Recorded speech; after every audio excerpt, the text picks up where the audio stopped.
रुकिए मेरे अजीज, बहुत ही इंपॉर्टेंट वीडियो मैं आप लोगों को दिखाने के लिए जा रहा हूं। भारत के 12 राज्यों में एसआईआर शुरू हो चुका है। भारत के 12 सूबों में एसआईआर शुरू हो चुका है।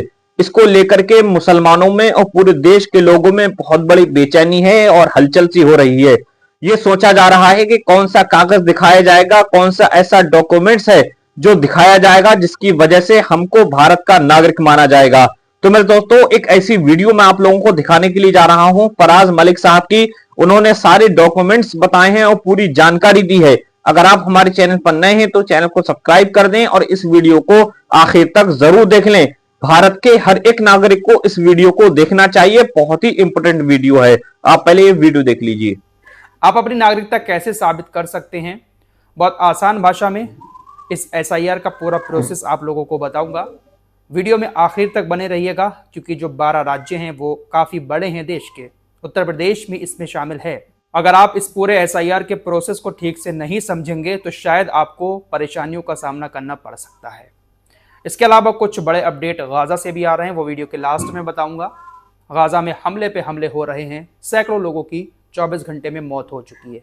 क्या अभी सीज़फायर टिका हुआ है या टूट गया, उस पर भी बात करेंगे। लेकिन पहले एसआईआर की बात कर लेते हैं। बिहार के अंदर हाल ही में चुनाव आयोग ने एसआईआर कराया। एसआईआर मतलब स्पेशल इंटेंसिव रिवीजन, विशेष गहन पुनरीक्षण।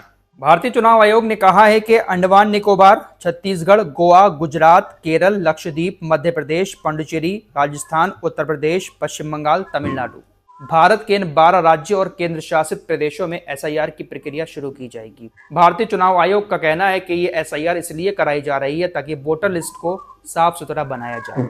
चुनाव आयोग का कहना है कि इस वक्त जो वोटर लिस्ट है उसमें बहुत सारे नाम ऐसे हैं जो दुनिया से जा चुके हैं। कई सारी जगहें ऐसी हैं जहां पर लोगों के डबल वोट हैं, एक जगह शहर में, एक जगह गाँव में, और बहुत सारे लोग ऐसे भी हैं जो घुसपैठी हैं, उनके नाम भी वोटर लिस्ट में आ चुके हैं। इन तमाम चीज़ों को सही करने के लिए एसआईआर कराई जा रही है ताकि जो देश का असली नागरिक है सिर्फ उसका ही नाम वोटर लिस्ट में आए और सिर्फ उसको ही वोट डालने का हक हो। बिहार के अंदर अभी हाल ही में जो एसआईआर हुई थी उसमें विपक्ष ने आरोप लगाया था कि बहुत सारे ऐसे मतदाताओं को, तकरीबन 6% मतदाताओं को वोटर लिस्ट से बाहर कर दिया गया क्योंकि वो नागरिकता साबित नहीं कर पाए। इसी बात को लेकर राहुल गांधी ने बीजेपी के ऊपर आरोप लगाए थे कि बीजेपी ने वोट चोरी की है। फिलहाल बिहार में चुनाव आने वाला है, एसआईआर वहां पर हो चुका है। अब इन 12 राज्यों में एसआईआर शुरू होगा। एसआईआर की प्रक्रिया इन 12 राज्यों में शुरू हो चुकी है। 28 अक्टूबर से 3 नवंबर तक जो फॉर्म भरा जाएगा उसकी प्रिंटिंग होगी और ट्रेनिंग दी जाएगी कि किस तरीके से घर घर जाकर बीएलओ को फॉर्म भरने हैं और किस तरह की जानकारियां जुटानी हैं। 4 नवंबर 2025 से लेकर 4 दिसंबर 2025 तक, यानी एक महीने के अंदर घर घर जाकर बीएलओ मतदाताओं की जानकारी इकट्ठा करेंगे। 4 नवंबर से 4 दिसंबर तक बीएलओ साहब आपके घर पहुंचेंगे, आपसे जानकारी ली जाएगी कि आप इस देश के नागरिक हैं या नहीं है। कुछ डॉक्यूमेंट्स मांगे जाएंगे, फॉर्म भरवाए जाएंगे। आप इस देश के असली मतदाता हैं, इस बात की जानकारी आपको बीएलओ साहब को देनी होगी। अब लोगों के मन में सबसे बड़ा डर यहीं पर है कि जब बीएलओ साहब हमारे पास आएंगे तो हमें अपनी नागरिकता साबित करने के लिए, वोटर लिस्ट में अपना नाम शामिल करवाने के लिए किन किन चीज़ों की ज़रूरत पड़ेगी। क्या अगर नागरिकता साबित नहीं कर पाए तो क्या हमारा नाम वोटर लिस्ट में नहीं आएगा, और जब वोटर लिस्ट में हमारा नाम नहीं आएगा तो क्या हमें देश से निकाल दिया जाएगा, हमें इस देश का नागरिक नहीं माना जाएगा। ये तमाम सवाल लोगों के दिमाग में इस वक्त उठ रहे हैं। क्योंकि एसआईआर अब होना है, वक्त मुकर्रर हो चुका है, तो अब अपने आप को साबित तो करना है। दरअसल घबराने की बात नहीं है। पूरा मामला ये है कि अगर आपके घर में आपके माँ बाप या कोई भी ऐसा शख्स है जिसका नाम 2003 की एसआईआर में शामिल है तो आपको घबराने की जरूरत नहीं है। दरअसल आखिरी बार ये जो एसआईआर हुई थी वो 2002 से लेकर 2004 के बीच में हुई थी। तब से लेकर अब तक हमारे देश में एसआईआर नहीं हुई है। तो जिस शख्स का नाम 2003 की एसआईआर यानी 2003 की वोटर लिस्ट में शामिल है तो उसको घबराने की जरूरत नहीं है। वो इस देश का पक्का नागरिक माना जाएगा। उसको किसी भी तरह का कोई भी डॉक्यूमेंट्स दिखाने की जरूरत नहीं है। अब जिसका नाम 2003 की वोटर लिस्ट में नहीं है, 2003 के बाद वो इस देश का मतदाता बना है, बहुत सारे युवा हैं हमारे जैसे, आपके जैसे जो वीडियो देख रहे हैं। तो जिन लोगों का वोट 2003 के बाद बना है, जिन लोगों का नाम 2003 की वोटर लिस्ट में शामिल नहीं है, उनको घबराने की जरूरत नहीं है। अगर आपके माँ बाप का नाम 2003 की वोटर लिस्ट में शामिल है तो आपको भी उसी आधार पर इस देश का मतदाता, इस देश का नागरिक मान लिया जाएगा। यानी सीधी सी बात यह है कि अगर आपके माँ बाप का नाम 2003 की वोटर लिस्ट में है तो उसके बाद जितने भी बच्चों के वोट बने हैं उनको ज्यादा परेशान होने की जरूरत नहीं है, उनको कोई भी डॉक्यूमेंट दिखाना नहीं पड़ेगा, उनको इस देश का नागरिक मान लिया जाएगा और उनका नाम जो नई वोटर लिस्ट आएगी उसमें शामिल कर दिया जाएगा। अब जिन लोगों के माँ बाप के भी नाम 2003 की वोटर लिस्ट में नहीं है, SIR में नहीं है, उनके घर में कोई भी ऐसा शख्स नहीं है जिसका नाम 2003 की लिस्ट में है, तो उनके लिए कुछ दस्तावेज रखे गए हैं, वो दिखाना जरूरी है, जिसमें पासपोर्ट भी है और भी कुछ दस्तावेज हैं जो आपकी स्क्रीन पर लगा दे रहा हूं। इस तरह के दस्तावेज दिखाए जाएंगे। आधार कार्ड को नहीं माना जाएगा। चुनाव आयोग ने साफ कहा है कि आधार कार्ड से नागरिकता साबित नहीं होती है। आधार कार्ड सिर्फ पहचान के लिए है, नागरिकता साबित करने के लिए नहीं है। आपके पास आपका जन्म प्रमाण पत्र है, वो आपकी नागरिकता साबित करेगा कि आप इसी देश में पैदा हुए हैं, इसी देश के नागरिक हैं, और भी कुछ डॉक्यूमेंट्स हैं वो आपके पास होना जरूरी है।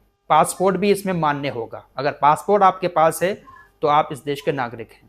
SIR पूरी होने के बाद जिन लोगों के नाम वोटर लिस्ट में नहीं आएंगे उनका क्या होगा?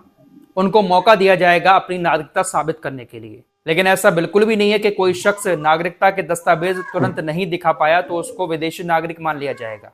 उसको मौका दिया जाएगा नागरिकता साबित करने के लिए। अगर किसी शख्स के दस्तावेज अधूरे हैं या उसकी नागरिकता पर कोई शक है तो मामला सीधे किसी पुलिस कार्रवाई या निर्वासन का नहीं बनता है। पहले उसका मामला फॉरेनर्स ट्रिब्यूनल में भेजा जाएगा, जहां सबूतों और दलीलों के आधार पर यह तय किया जाएगा कि यह शख्स भारतीय नागरिक है या नहीं है। अगर ट्रिब्यूनल किसी शख्स को विदेशी घोषित कर भी देता है तब भी सरकार उसे तुरंत देश से नहीं निकाल सकती।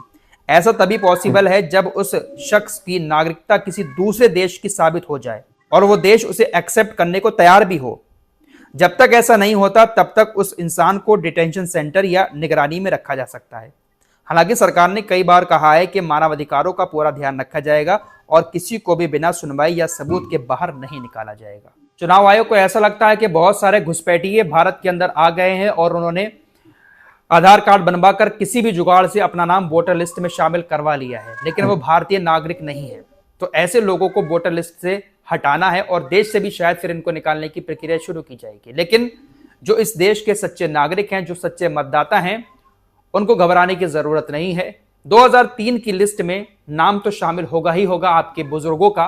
तो जो युवा पीढ़ी है उसको घबराने की जरूरत नहीं है, क्योंकि उनके घर में अगर किसी का नाम भी 2003 की लिस्ट में है, वोटर लिस्ट में, तो वो इस देश के नागरिक हैं। बाकी जन्म प्रमाण पत्र अगर आपका है नई युवा पीढ़ी के पास, उसको भी दिक्कत की जरूरत नहीं है। कुल मिलाकर बात यह है कि ये SIR जो हो रही है, चुनाव आयोग की माने तो इसमें किसी भारतीय नागरिक को घबराने की जरूरत नहीं है।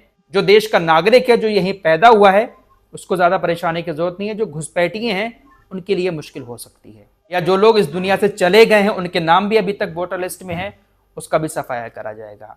जैसा कि मेरे अजीज दोस्तों, आपने ये पूरी वीडियो देख ली।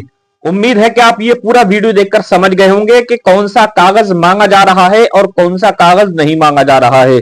मेरे दोस्तों, भारत के 12 सूबों में SIR शुरू हो चुकी है और कम से कम 2003 की वोटर लिस्ट में नाम आना चाहिए। अगर उनका नाम नहीं है तो उनके माँ बाप का नाम आना चाहिए, जिसकी वजह से उनको नागरिक माना जाएगा। मेरे दोस्तों, आपने ये पूरी जानकारी देख ली। उम्मीद है कि आप ये पूरा वीडियो देखकर समझ गए होंगे। मिलते हैं इंशाल्लाह आने वाले अपडेट के साथ। अस्सलामु अलैकुम वरहमतुल्लाहि वबरकातुहू।